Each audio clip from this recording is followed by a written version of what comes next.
Viral, cekcok pengemudi mobil memaki polisi di Palembang. Sebuah video yang memperlihatkan seorang pria adu mulut dengan salah seorang anggota Polantas viral di media sosial Instagram.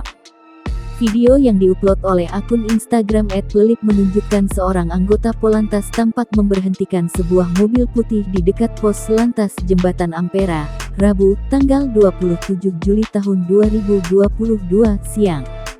Berdebat selama beberapa detik dengan sang pengemudi, anggota Polantas tersebut lalu pergi meninggalkannya. Namun pria berbaju hitam dan topi hitam yang mengemudikan mobil tersebut tiba-tiba tidak senang dan marah kepada anggota Polantas. Sambil menunjuk-nunjuk polisi, pria tersebut memaki-maki dan seolah menantang. Polisi yang tadinya sudah menjauh tersulut emosi dan mendatangi pria tersebut. Kemudian anggota Polantas lain yang ada di sekitar lokasi juga ikut mendekat untuk menenangkan keduanya.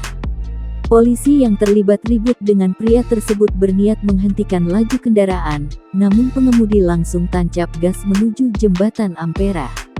Kasat Lantas Polrestabes Palembang Kompol Rendy Surya Aditama saat dikonfirmasi mengatakan pihaknya kini tengah mencari tahu siapa pengemudi mobil tersebut. Ia menambahkan mobil putih tersebut menggunakan plat Nopol Profit. Hingga saat ini belum diketahui dan belum ada keterangan mengenai apa penyebab keributan antara keduanya.